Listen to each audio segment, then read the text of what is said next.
Vámonos quedo, me dijo Ismael. Oigo cierto ruido que me hace adivinar algo que nos divertirá. Despidió a sus hombres y añadió cogiéndome de la mano: Vamos a meternos en un gabinete, cuya llave tengo aquí casualmente, pero cuidado con hacer el menor ruido. Este gabinete tiene una ventana que da al estanque y creo que en ese momento han ido a bañarse 2 o 3 de mis muchachas.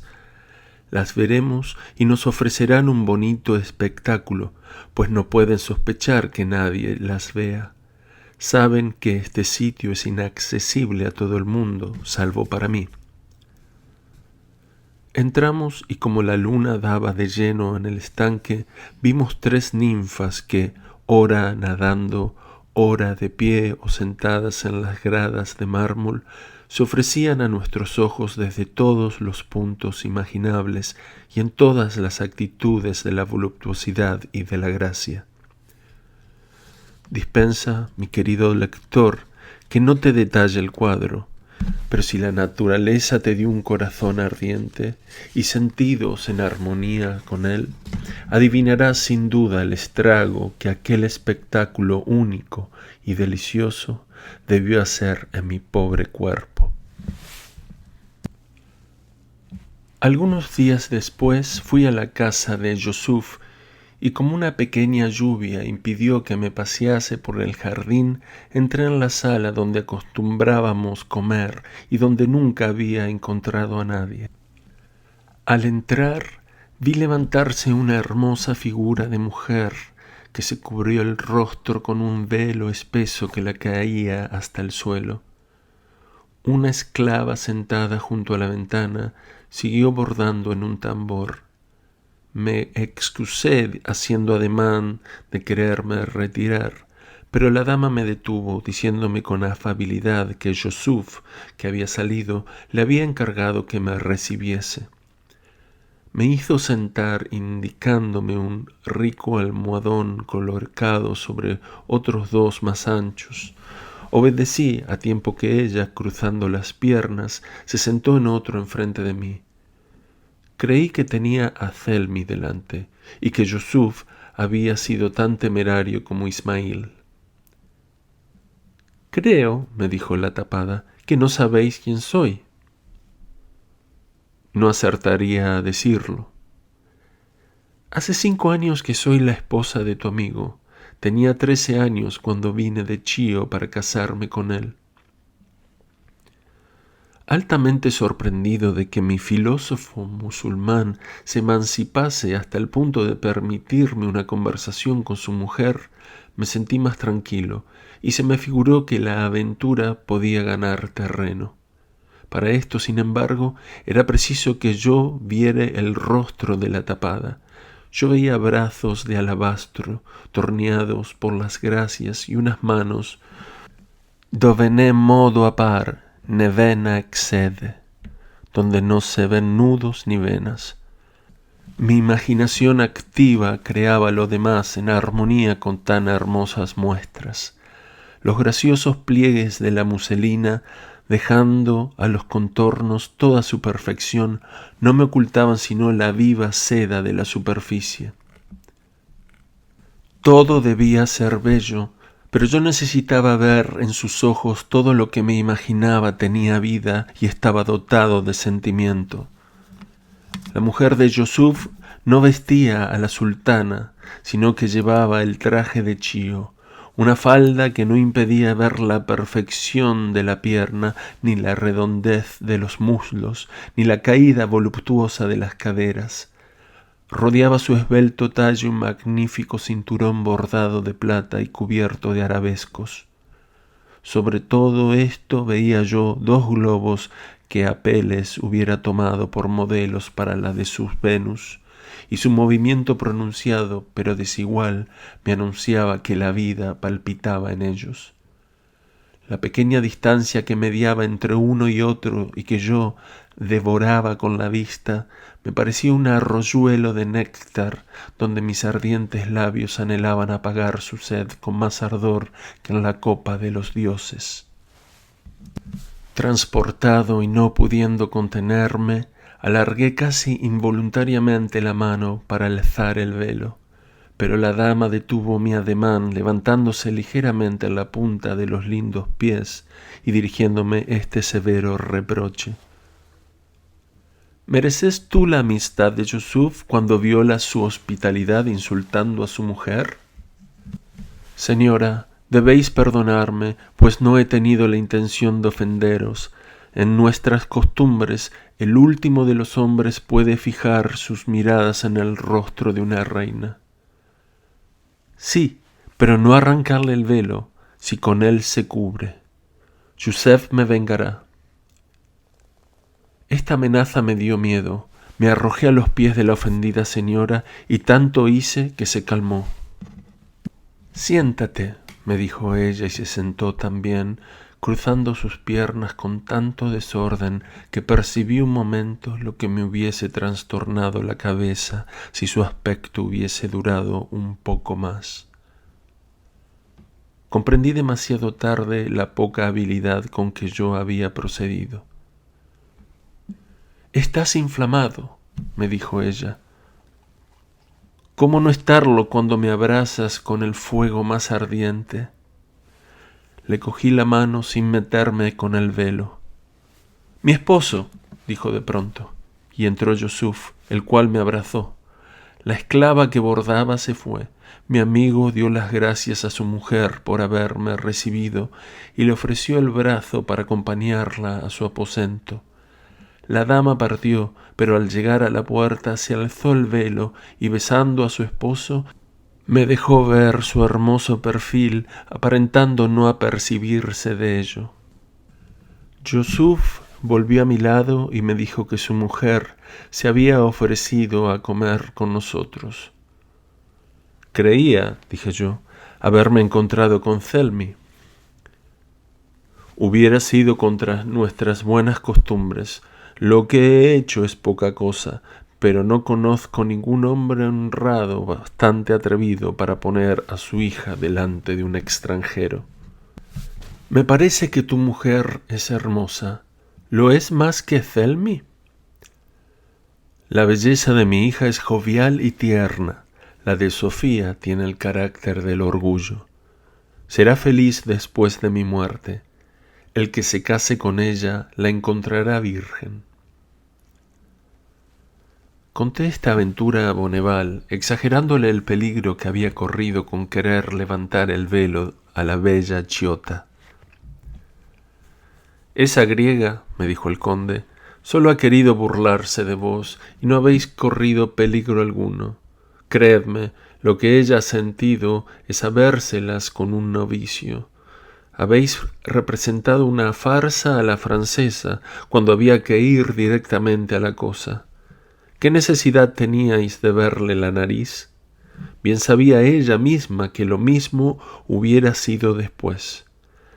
Habéis dado a esta joven una triste idea del valor italiano. La más reservada de las mujeres turcas solo tiene el pudor en el rostro, y llevando velo está segura de no avergonzarse de nada. Estoy seguro que ésta tiene cubierta la cara todas las veces que Yusuf quiere divertirse con ella. Es virgen. Difícil lo veo, amigo mío, porque yo conozco a las chiotas, pero tienen el talento de hacerse pasar por tales. Yusuf no volvió a cometer semejante imprudencia y tuvo razón.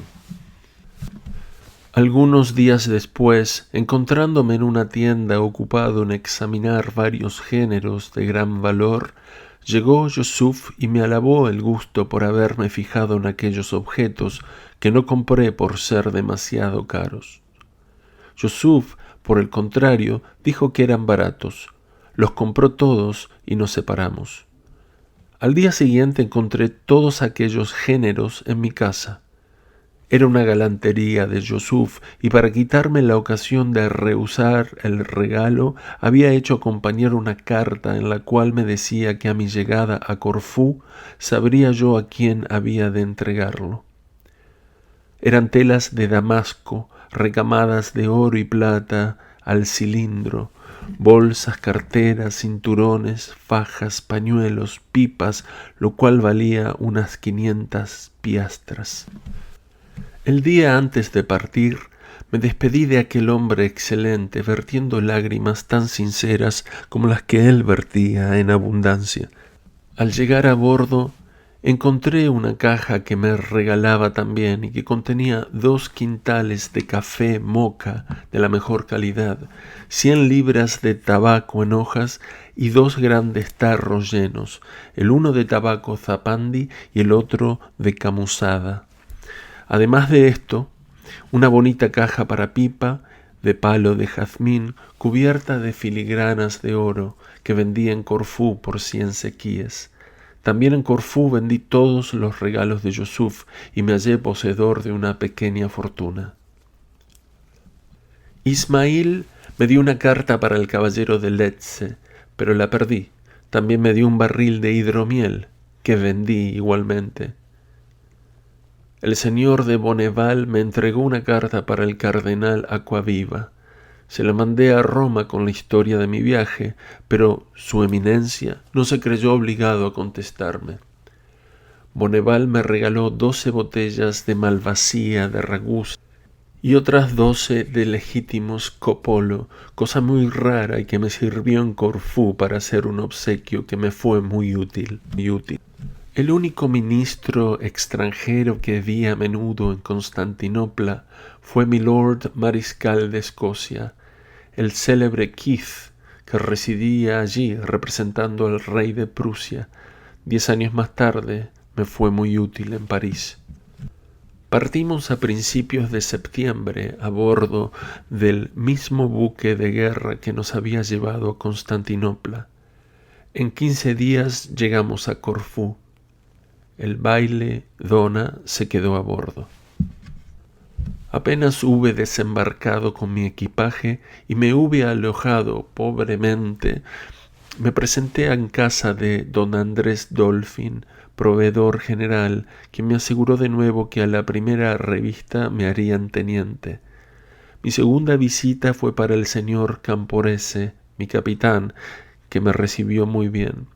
La tercera fue para el gobernador don R., a quien el señor Dolphin me había recomendado. Después de los primeros cumplidos de uso, me preguntó si quería ser su ayudante. No vacilé en contestarle afirmativamente, dándole las gracias por tal honra y poniéndome a sus órdenes.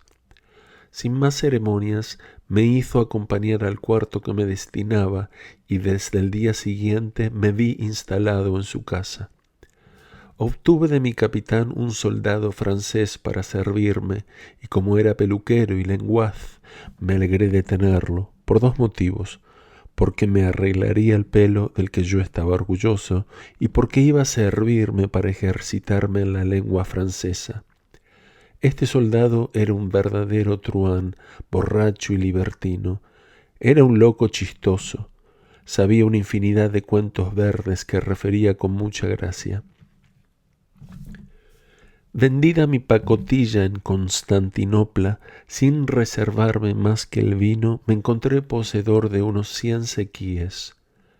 Saqué de manos de los judíos todo lo que había empeñado.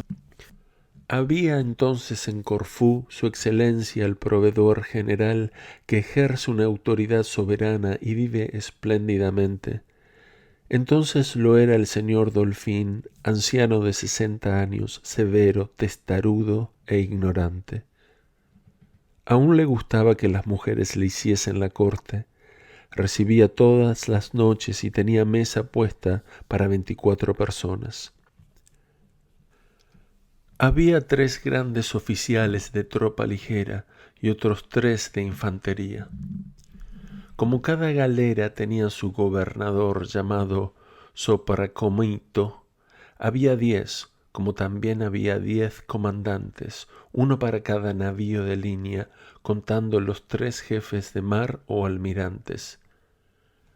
Todos estos señores eran nobles venecianos. Había además 10 jóvenes de 20 o 22 años, nobles también, empleados para el estudio de la marina. En lo civil había otros 10 nobles, ya para la policía de la isla, ya para la administración de la justicia. Se llamaban grandes oficiales de tierra. Los que tenían mujeres hermosas veían muy concurrida su casa, pero en ninguna parte se veían fuertes pasiones, quizá porque entonces había en Corfú muchas lais de frívolos encantos. Los juegos de azar estaban permitidos en todas partes, y esta avara pasión debía perjudicar mucho los sentimientos del corazón. La señora que más se distinguía por la galantería y la belleza era la señora de F. Su marido, gobernador de una galera, había llegado con ella a Corfú hace un año, y la dama había causado la admiración de todos los jefes del mar. Creyéndose dueña de elegir, dio la preferencia al señor B. K. y la exclusión a todos los galanes que se presentaron. El señor de F. se había casado el mismo día en que su cara mitad había salido del convento, a la edad de 17 años, y aquel mismo día la había embarcado en su galera. Esta mujer me hizo sufrir mucho con su estudiada indiferencia, que hería mi amor propio en lo más vivo. La fortuna me favorecía, en cambio, en el juego. Di mi dinero a un tal Maroli, mayor de plaza y jugador de profesión, que tallaba el faraón en el café. Íbamos a medias, yo le ayudaba cuando él tallaba o viceversa. Este Maroli era el mismo que me había ganado todo el dinero la primera vez que estuve en Corfú. A mi regreso de Constantinopla me vio dispuesto a no dejarme desplumar, y me juzgó digno de hacerme participar de las sabias máximas sin las cuales los juegos de azar arruinan a todos los que a ellos se entregan. Como este oficial no me inspiraba la menor confianza, yo tomaba mis precauciones. Todas las noches, concluida la partida, contábamos. El fondo quedaba en poder del banquero y partíamos las ganancias. Con mucho oro, magnífico talismán, y con mi buena conducta, adquirí una consideración que no podía darme mi empleo, ni mi edad, ni mi talento. A mediados de noviembre mi asistente cogió una pulmonía y fue trasladado al hospital. Mi capitán me dijo al cuarto día que lo habían sacramentado y que no curaría. Por la noche el cura que le había asistido vino a decirle que había muerto y le entregó un pliego cerrado que le había confiado el enfermo con la condición de no entregarlo hasta después de su muerte. El pliego contenía un sello de cobre con armas ducales, una partida de bautismo y una hoja de papel escrita en francés. Como el capitán Camporese no hablaba más que el italiano, me suplicó que le tradujera el escrito, que decía así: «Mi voluntad es que este papel, que he escrito y firmado de mi puño, no se entregue a mi capitán hasta que no haya dejado de existir. Ruego a mi capitán que me haga enterrar en una sepultura donde pueda ser exhumado mi cadáver si mi padre el duque lo reclama un día. También le ruego que me mande al embajador de Francia en Venecia mi partida de bautismo, el sello de las armas de mi familia con un certificado de mi muerte en regla, para que todo sea remitido al duque mi padre, pues mi derecho de progenitura ha de pasar a mi hermano el príncipe. En fe de lo cual he puesto aquí mi firma. Francisco VI, Carlos Felipe Luis Foucault, príncipe de la Rochefoucauld». La partida de bautismo dada en Sulpicio llevaba el mismo nombre y el del duque su padre era Francisco V. El nombre de su madre era Gabriela de Plessis. Al concluir esta curiosa lectura no pude menos de soltar una carcajada, pero mi capitán, más serio que un espárrago, reprochó mi hilaridad y se fue a dar cuenta de todo al proveedor general.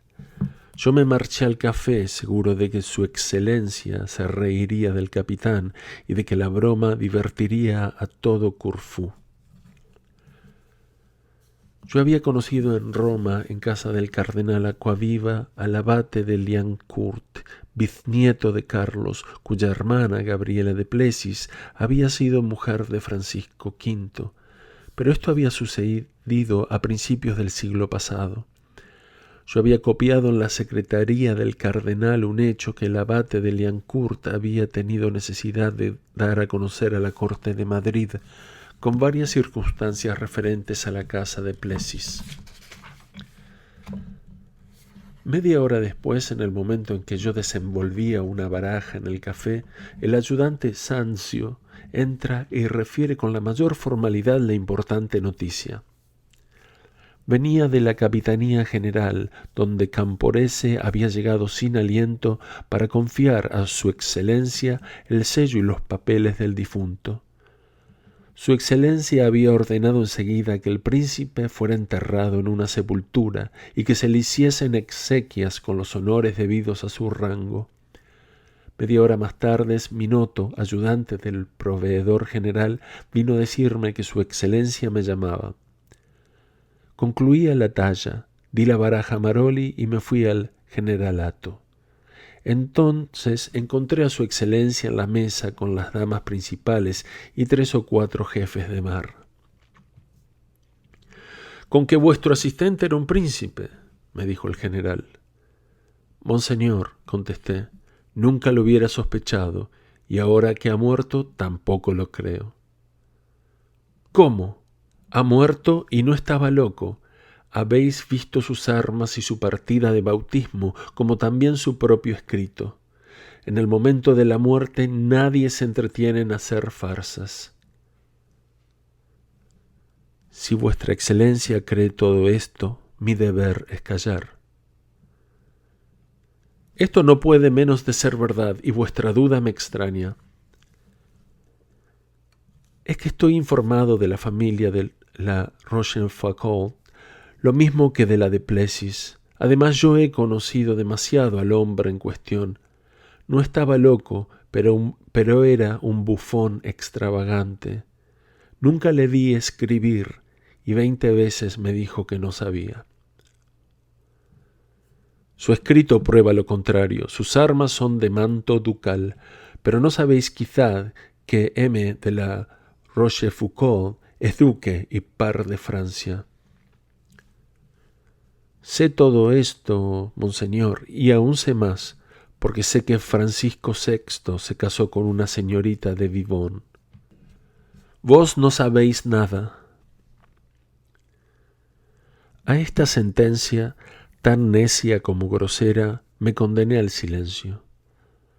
Un oficial dijo que el difunto era guapo, de noble aspecto, que tenía mucho ingenio y que había tomado de tal manera sus precauciones que nadie hubiera podido figurarse quién era él. Una dama dijo que si lo hubiese conocido lo hubiera descubierto. Otro adulador dijo que el difunto príncipe estaba siempre risueño, que era amable, servicial, nada orgulloso con sus camaradas y que cantaba como un ángel. «Tenía 25 años», dijo la señora de Sagredo mirándome, «y si es verdad que reunió estas cualidades, debisteis advertirlo». «No sabría describirlo, señora, sino tal como lo vi. Siempre alegre hasta la locura, daba admirablemente el salto mortal, cantaba coplas verdes y refería una infinidad de historietas y cuentos populares de magia, de milagros y espectros, y 1000 proezas maravillosas, reñidas con el sentido común y que hacían reír precisamente por esto. Sus defectos consistían en ser borracho, sucio, libertino, pendenciero y tunante. Le sufría de este modo porque me peinaba a mi gusto y porque en su charla hallaba ocasión de ejercitarme en el lenguaje familiar francés que no encuentra uno en los libros. Me dijo siempre que era picardo, hijo de un labrador y que había desertado. Es posible que me engañase al decir que no sabía escribir.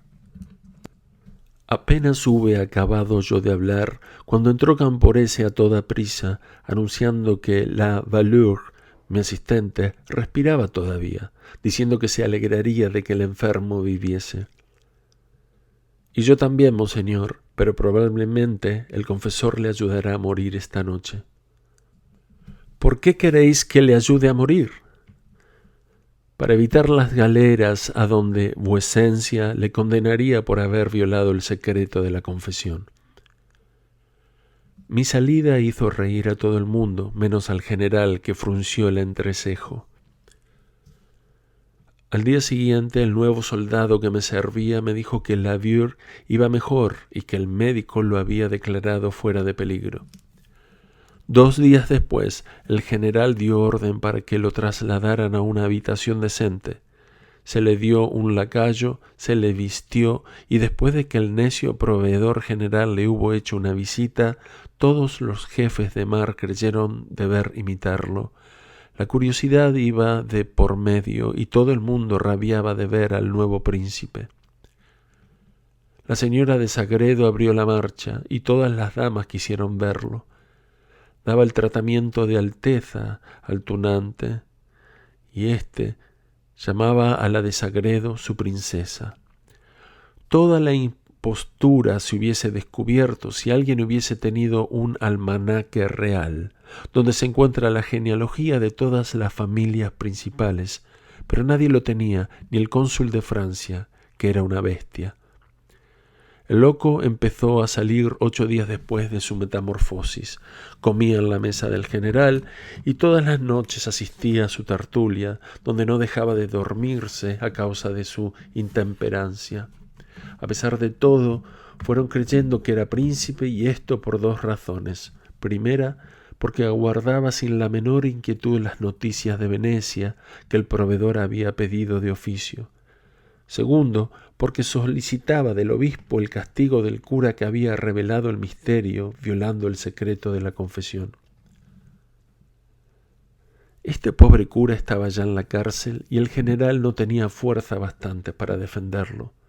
Todos los jefes de mar habían convidado a comer al nuevo duque. Un día lo encontré en la calle y me echó en cara que no le hubiese ido a ver. Yo le aconsejé que pusiese pies en polvorosa antes de que la verdad se descubriese, y me ofrecí a ayudarle a embarcar a bordo de un buque napolitano. Pero el infeliz, en vez de aceptar mi ofrecimiento, me dirigió los más groseros insultos. Hacía la corte a la señora de Sagredo, la cual le trataba muy bien. Un día en que esta señora comía en casa de mi jefe, me preguntó por qué había aconsejado al señor duque que huyera. Le di este consejo, señora, porque tengo buen corazón y el juicio sano. Entonces somos todos unos imbéciles, sin exceptuar el general.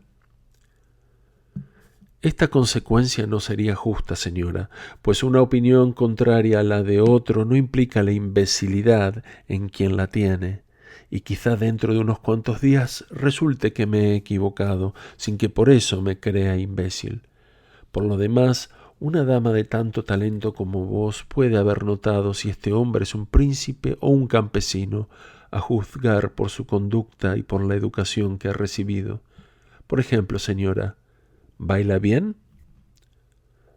No sabe dar un paso, pero ríe de ello. Dice que no ha querido aprender. ¿Es galante y fino en la mesa? Es naturalote, no quiere que le cambien el plato, toma de la fuente con su propia cuchara, no sabe contener un eructo, bosteza, y cuando se aburre en la mesa se levanta. Es evidente que está muy mal educado. Pero será amable a pesar de todo, es aseado. No, pero eso es por falta de ropa. Dicen que es sobrio. ¿Os chanceáis? Se levanta ebrio de la mesa 2 veces al día, pero es digno de lástima, pues no puede beber vino sin que se le suba la cabeza. Blasfema como un carretero, y nos reímos, pero de nada se ofende. ¿Tiene ingenio? Una memoria prodigiosa, pues cada día nos cuenta nuevas historias. Habla de su familia. Mucho de su padre, a quien amaba tiernamente. Ella es de la familia du Plessis. Si aún vive, debe tener unos 150 años. ¡Qué locura! Sí, señora, pues se casó en tiempo de María de Médicis. Sin embargo, su partida de bautismo la nombra, ¿y su sello? ¿Sabe cuáles son las armas de su escudo? ¿Lo dudáis? Mucho, por no decir que creo que no lo sabe. Nos levantamos de la mesa y anunciaron al príncipe. Este entró y la señora Sagredo se apresuró a decirle: «Mi príncipe, ahí está el señor Casanova, que dice que no conocéis vuestras armas». A estas palabras se me acerca gruñendo, me llama cobarde y me da un bofetón que me aturde. Me dirijo lentamente hacia la puerta, tomo el sombrero y el bastón y bajo la escalera, mientras mi jefe grita que arrojen al loco por la ventana. Salí del hotel y fui a ponerme de plantón en la explanada, esperándolo. Tan pronto como le vi, corrí a su encuentro y empecé a darle tan tremendos palos que no sé cómo no lo maté del primero. Retrocediendo, se halló entre dos muros, donde no le quedaba más remedio que sacar su espada para defenderse. Pero el cobarde no pensó en tal cosa, y lo dejé tendido en el suelo, nadando en su propia sangre. El gentío que había acudido me abrió paso y fui al café a tomar un vaso de limonada sin azúcar para precipitar la saliva amarga que la rabia me había provocado. En menos de un minuto me vi rodeado de todos los oficiales de la guarnición, los cuales me decían que debía haberle dejado en el sitio. Media hora después vino el ayudante del general a decirme que su excelencia me ordenaba que me constituyese arrestado a bordo de la bastarda. Se llamaba así una galera donde los arrestos consisten en llevar una cadena a los pies como los presidiarios. La dosis era demasiado fuerte y no me sentía dispuesto a soportarla. «Bueno, señor ayudante», dije yo, «enterado». Se fue el ayudante por un lado y yo por otro. Pero al llegar al extremo de la calle, en vez de ir a la explanada, me dirigí hacia el mar. Cojo una barca vacía, la desamarro y empiezo a bogar hacia un gran caich de 6 remos que iba contra el viento. Llegado que hube a él, rogué al carabuchiri que tomase el viento y me llevase a bordo de una gran barca de pescadores que a cierta distancia se veía y que llevaba rumbo al islote de Vido. Solté mi lancha a la Ventura y después de haber pagado bien al caich, salté a bordo de la barca, hice trato con el patrón, desplegamos 3 velas y a las 2 horas nos encontrábamos a 15 millas de Corfú. Entonces cesó el viento y bogamos contra la corriente, pero a medianoche los marineros me dijeron que no podían pescar sin viento y que estaban rendidos de fatiga. Me invitaron a dormir hasta la madrugada. Yo no quise, y por una friolera hice que me desembarcaran sin preguntar dónde nos encontrábamos, a fin de no despertar en ellos el menor recelo. Me bastaba saber que me encontraba a 20 millas de Corfú y en un sitio donde nadie podía suponer que estuviese. Hacía luna y vi una iglesia contigua a una casa, una gran choza cubierta y abierta por ambos extremos, una llanura de unos 100 pasos de longitud y luego montañas y más montañas. Entré en la choza y me tendí en un montón de paja, donde dormí bastante bien, a pesar del frío, hasta el amanecer. Estábamos a 1 de diciembre. Oigo campanas y me dirijo a la iglesia. El cura, o pope, de larga bárbara, sorprendido de mi aparición, me pregunta si soy Romeo, griego. Yo le contesto que soy Frágico, italiano. Me vuelve las espaldas, se dirige a su casa y se encierra dentro, sin quererme escuchar. Me vuelvo hacia el mar y veo una lancha que se separa de un falucho anclado a 100 pasos de la isla. venía a 4 remos para dejar en tierra a varias personas. Me acerqué a ellas y dirigí la palabra a un griego de buen aspecto, preguntándole si había hecho un buen viaje y de dónde venían. Me contestó en italiano que venían de Cefalonia con su mujer y su hijo y que iban a Venecia, pero que antes había querido oír misa en Nuestra Señora de Casopo para saber si aún vivía su suegro y si le pagaría el dote de su mujer. ¿Y cómo sabréis todo eso? Por medio del cura del Dimópulo, que me transmitirá fielmente el oráculo de la Virgen. Bajé la cabeza y le seguí a la iglesia. Habló el cura y le dio dinero. El cura celebró misa, entró luego en la Sancta Sanctorum, salió de él al cabo de un cuarto de hora, volvióse al altar, se recogió un instante y dirigiéndose a nosotros pronunció un oráculo en 10 o 12 palabras. El griego de Cefalonia, que no era Ulises, se puso muy alegre, dio más dinero al impostor y se fue. Le seguí y andando le pregunté si estaba contento del oráculo. Oh, muy contento. Sé que mi suegro vive y que me pagará el dote si quiero dejarle mi hijo. Se lo dejaré porque sé que lo adora. ¿Os conoce ese cura? Ni siquiera sabe mi nombre. ¿Tenéis buenas mercancías a bordo? Bastantes. Venid a almorzar conmigo y veréis. Con mucho gusto.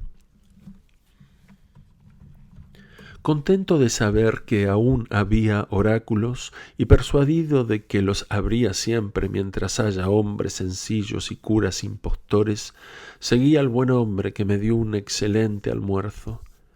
Le compré un poco de todo lo que traía y le pagué los 35 o 40 sequíes que me dijo que valía todo. Luego me ofreció una magnífica escopeta por 10 sequíes. Se la compro por lo que me pide y viendo mi lealtad, el buen cefaloniano me da encima una hermosa carnicera turca bien provista de pólvora y perdigones. Provisto de mi escopeta, cubierto con un buen capote y mis compras en un saco, desembarqué en la playa, resuelto a hospedarme en casa del cura, de grado o por fuerza. Los ánimos que me habían dado el vinillo del griego debían dar su fruto. Llevaba en el bolsillo 400 o 500 jacetas de cobre, calderilla, que me parecían muy pesadas, pero había tenido que proveerme de ellas presumiendo que me harían falta en aquel islot. Después de haber colocado mi saco en la choza, me dirigí escopeta al hombro hacia la casa del cura. La iglesia estaba cerrada. Llamo a la puerta del cura. Este se asoma a la ventana y la cierra sin querer escucharme. Llamo de nuevo, rabio, blasfemo, juro, todo en vano. Apunto a un cordero que pasa con otros y lo mato. El pastor empieza a dar gritos. El cura se asoma otra vez a la ventana dando la voz de ladrones y manda a tocar rebato. 3 campanas tocan a la vez y presumo una aglomeración de gente. ¿Qué va a pasar? Suceda lo que suceda, cargo otra vez la escopeta y aguardo.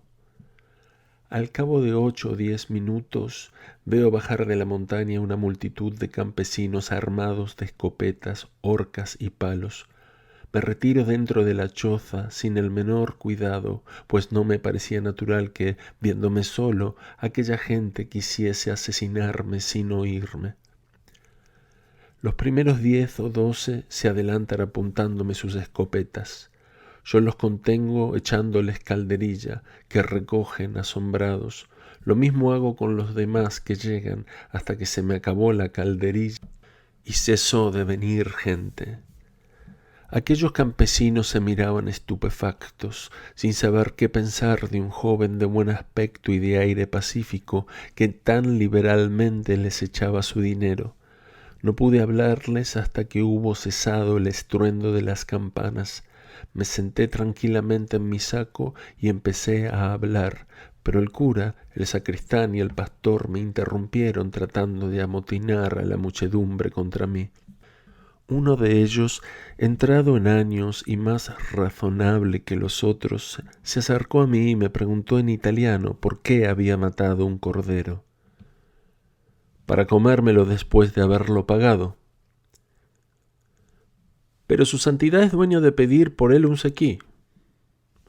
Ahí va. El cura tomó el sequí, se va y todo concluye. El campesino me dijo que había asistido a la defensa de Corfú. Le felicité por ello y le supliqué que me buscase alojamiento y un criado para cocinar. Me dijo que me proporcionaría una casa entera y que él mismo haría de cocinero. Acepté gustoso. Llamó a 2 mozos bien fornidos, el uno cargó con mi saco y el otro con mi cordero, y nos pusimos en camino. Andando le dije: «Camarada, quisiera tener a mi servicio 24 mozos como estos, sometidos a la disciplina militar. Daré a cada uno 20 gacetas diarias y 40 a vos como teniente». «Hoy mismo voy a organizarme una guardia militar de la cual quedaréis satisfecho». Llegamos a una casa muy cómoda. En el piso bajo tenía 3 cuartos y una cuadra, que transformé enseguida en cuerpo de guardia. Allí me dejó mi teniente para ir a buscar todo lo que me era necesario, incluso una costurera para que me hiciese camisas. Aquel mismo día tuve cama, muebles, batería de cocina, una comida suculenta, 24 mocetones armados, una costurera vieja y unas cuantas jóvenes aprendizas para coserme las camisas. Después de cenar, me encontraba de excelente humor, rodeado de más de 30 personas que me trataban como un soberano, sin acertar a comprender lo que podía haberme ocurrido en su islote. Lo único que sentí fue que las muchachas no hablasen italiano. Yo sabía poco griego para poderles hacer la corte. Al día siguiente por la mañana, mi teniente mandó relevar la guardia y no pude menos que reírme. Era como una manada de corderos, todos buenos mozos, bien fornidos y avispados, pero sin uniforme y sin disciplina. La mejor tropa no es más que un rebaño. Sin embargo, aprendieron a presentar armas y a obedecer a las órdenes de su oficial. Mandé colocar 3 centinelas, uno delante del cuerpo de guardia, uno a mi puerta y el tercero en sitio donde se descubriese la playa. Este último había de avisarnos en caso de que abordase alguna embarcación armada. Durante los 2 o 3 primeros días consideré todo aquello como un juego, pero calculando que tal vez tendría necesidad de aquella fuerza para rechazar otra, hice que me jurasen fidelidad. Mis liberalidades me habían cautivado el aprecio de todos los isleños. La mujer que me había traído las costureras esperaba que me enamoraría de alguna y no de todas, pero mi celo excedió a sus esperanzas y a cada una bonita le llegó su turno. Todas quedaron contentas de mí y mi inteligente costurera, que me las había proporcionado, tuvo generosa recompensa por sus buenos oficios. Llevaba una vida deliciosa. Mi mesa estaba cubierta de manjares suculentos, de carnero delicioso y de becadas tan exquisitas que en ninguna parte las he comido iguales, sino en San Petersburgo. Solo bebía vino de Scopolo y los mejores moscateles del archipiélago. Mi teniente era mi único comensal.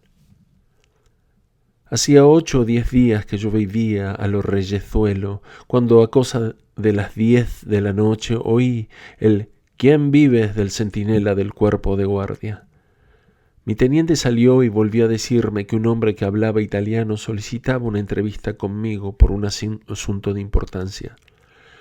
Lo hice entrar y en presencia de mi teniente me dijo en italiano: «Pasado mañana domingo, el Pope del Dimópulo ha de fulminar contra vos la cátara monachia.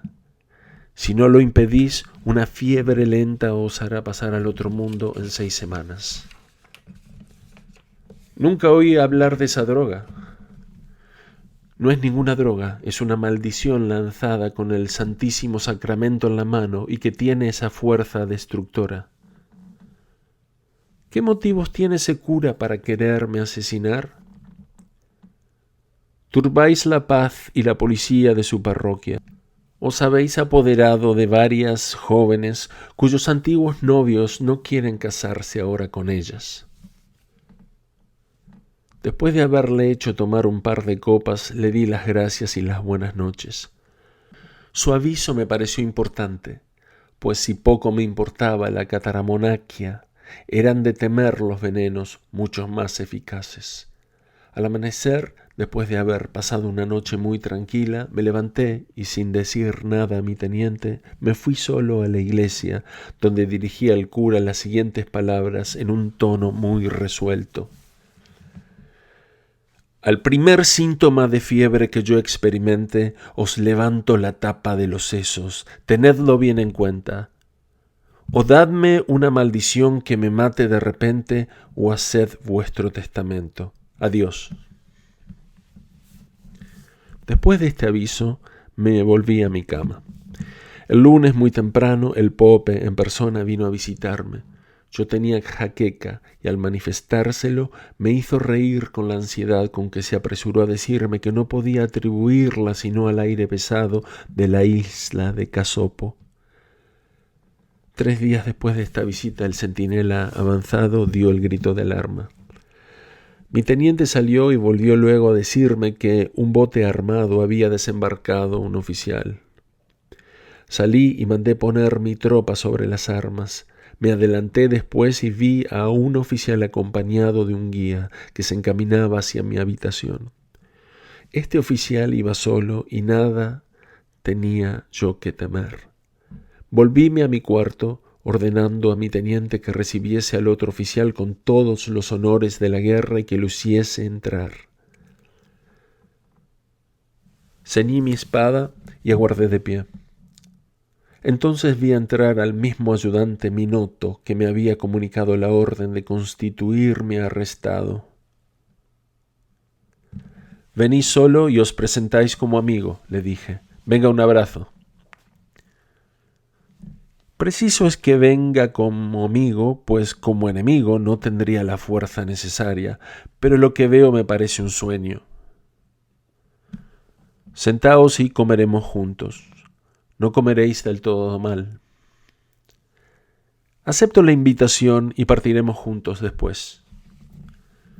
«Partiréis solo, si queréis, pues no me marcharé de aquí sin la certeza, no solamente de que no me arrestarán, sino de que además recibiré una satisfacción de aquel loco que el general debe mandar a galeras».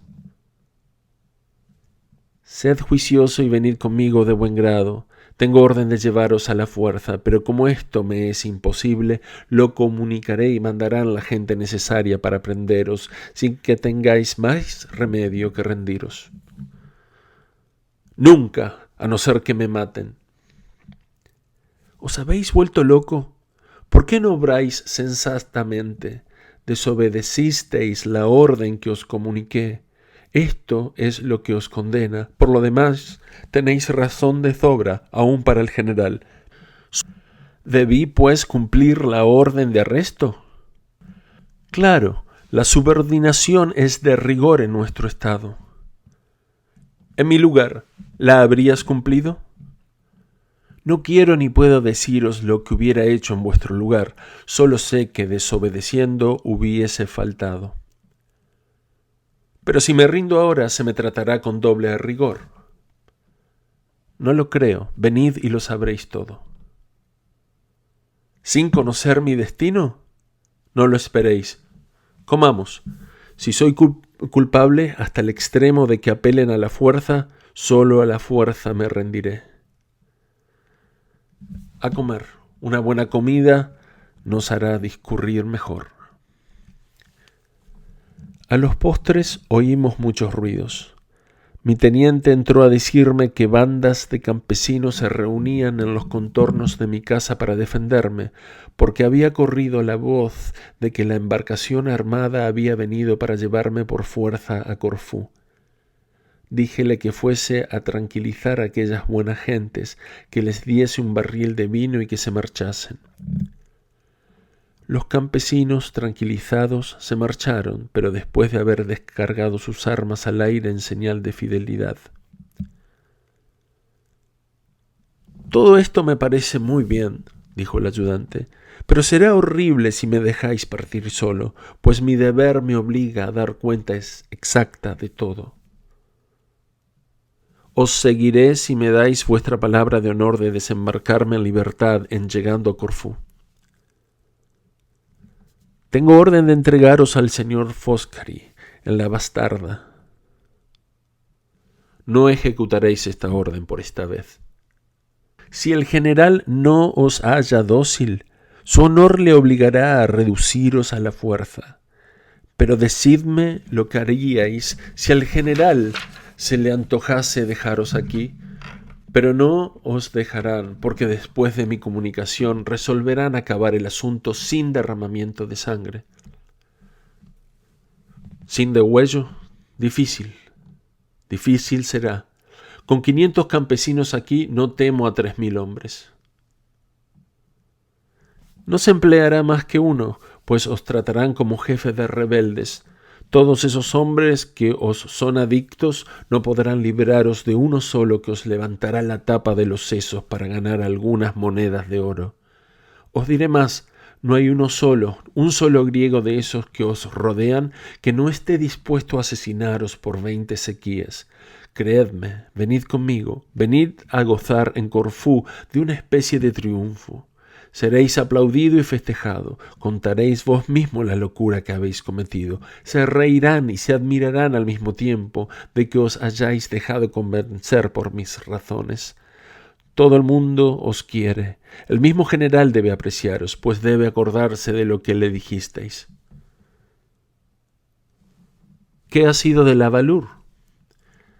Hace 4 días llegó la fragata del mayor Sardina con despachos que han aclarado indudablemente la cosa, pues el general ha hecho desaparecer al falso duque. Nadie se atreve a hablar de él a causa del gran chasco que se ha llevado su excelencia. Pero después de la paliza que le di, ¿recibieron al impostor en sociedad? ¿Qué habrían de recibir? ¿Habéis olvidado que llevaba espada? Esto bastó para que nadie quisiese verlo. Tenía roto el antebrazo y estropeada la mandíbula. A pesar de todo, su excelencia lo hizo desaparecer a los 8 días. Lo que más asombró a todo Corfú fue vuestra evasión.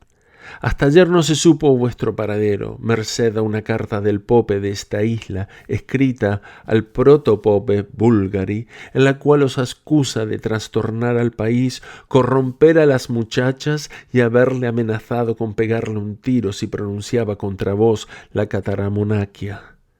Esta carta, leída en plena reunión, hizo reír en grande al general. Pero su excelencia me ordenó que viniese a prenderos con 12 granaderos. La señora de Sagredo tiene la culpa de todo. Es verdad, pero lo siente mucho. Debierais venir mañana conmigo a hacerle una visita. ¿Mañana? ¿Estáis pues seguro de que no me arrestarán? Sí, pues sé que su excelencia es un hombre de honor. Y yo también. Embarquémonos. Partiremos juntos después de medianoche. ¿Y por qué no ahora mismo? Porque no quiero pasar la noche en la bastarda. Quiero llegar a Corfú de día, lo cual dará brillo a vuestro triunfo. ¿Qué haremos aquí durante 8 horas? Iremos a ver unas ninfas como no se encuentran en Corfú. Después cenaremos. Di orden a mi teniente para que llevasen de comer a los marineros del bote y para que me hiciese preparar una cena espléndida sin que nada faltase. Le dije además que me marcharía a medianoche. Luego le regalé mis provisiones, salvo algunos objetos que quise llevarme y que mandé embarcar. Mis genízaros, a quienes regalé una semana de sueldo, quisieron acompañarme armados hasta el bote. Llegamos a Corfú a las 8 de la mañana. Me quedé provisionalmente en la bastarda mientras el ayudante mandaba mi equipaje a casa de mi jefe y se iba a dar cuenta de su misión al general. Tenía ya puesta la cadena en un pie, cuando el ayudante de su excelencia vino a dar orden a mi carcelero para que me devolviese la espada y me pusiese en libertad. Quise ir a presentar mis respetos al noble gobernador, pero el ayudante me dijo que su excelencia me dispensaba de ello. Mi aparición en casa de mi jefe colmó de alegría a todo el mundo. El señor de R. me regaló una magnífica sortija y su mujer me recibió en su cuarto con las mayores demostraciones de afabilidad e interés. Fuime a casa del mayor Maroli a ver cuál era el estado de mis fondos y supe con placer que no había jugado por mi cuenta desde mi desaparición. Retiré 400 sequíes de manos del cajero, reservándome llevar parte de la banca cuando las circunstancias me pareciesen oportunas. Una noche, en el salón de mis jefes, se hablaba de las diversiones del carnaval que se aproximaba y todo el mundo sentía que no hubiese teatro. Enseguida me comprometí a traer a expensas mías una compañía dramática, con la condición que se abandonasen todos los palcos y me concediesen el monopolio exclusivo de la banca de Faraón. Mi proposición fue acogida con regocijo y el proveedor general puso a mis órdenes una falúa para ir a Otranto en busca de la compañía. En 3 días quedaron abonados los palcos, y un judío tomó todo el patio, exceptuando 2 representaciones por semana que yo me reservaba.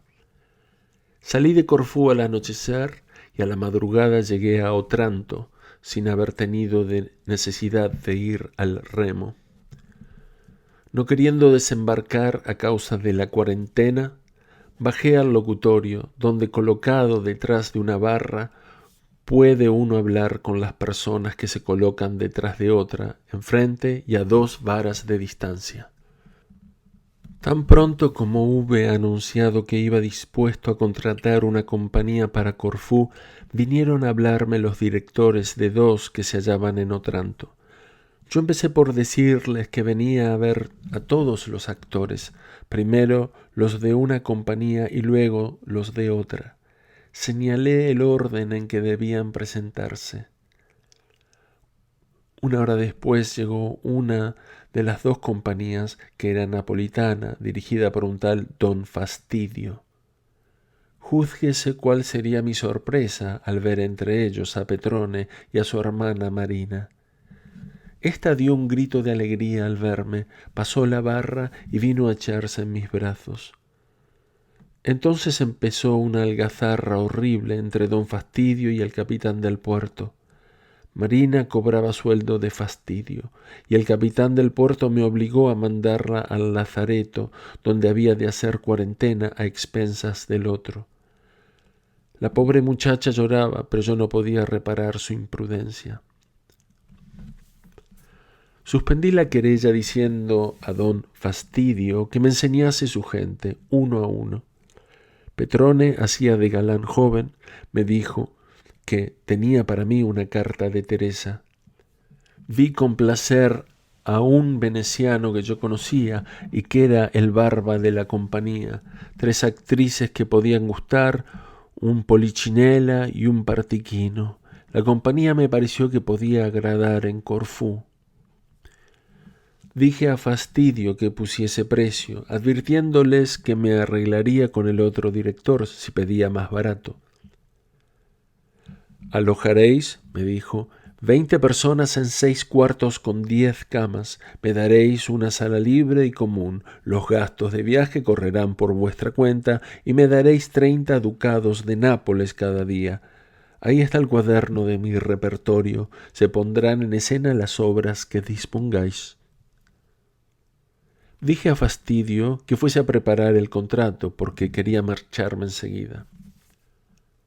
Apenas hube pronunciado estas palabras cuando estalló la guerra entre el director excluido y el director preferido.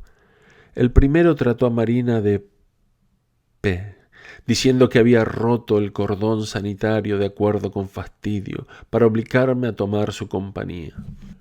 Petrone, saliendo en defensa de su hermana, se unió a Fastidio y el desgraciado Battipaglia, que así se llamaba el director desairado, recibió una paliza que no debió consolarlo de haber sido excluido. Un cuarto de hora después, Petrone me trajo la carta de Teresa, que se enriquecía arruinando a un duque, su protector, y que, fiel y constante, me aguardaba en Nápoles. Al día siguiente llegué a Corfú con 20 comediantes y 6 baúles, mundos, que contenían todo lo necesario para las representaciones proyectadas.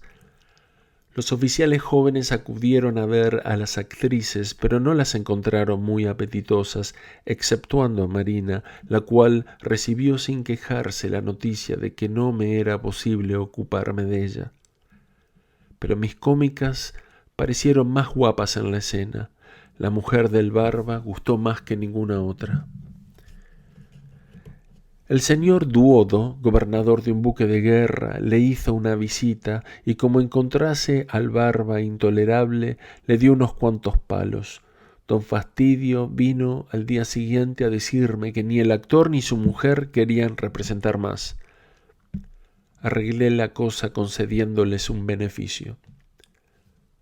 La mujer del Barba fue muy aplaudida, pero se halló insultada porque la gente del patio, al aplaudir, gritaba «¡Bravo, Duodo!».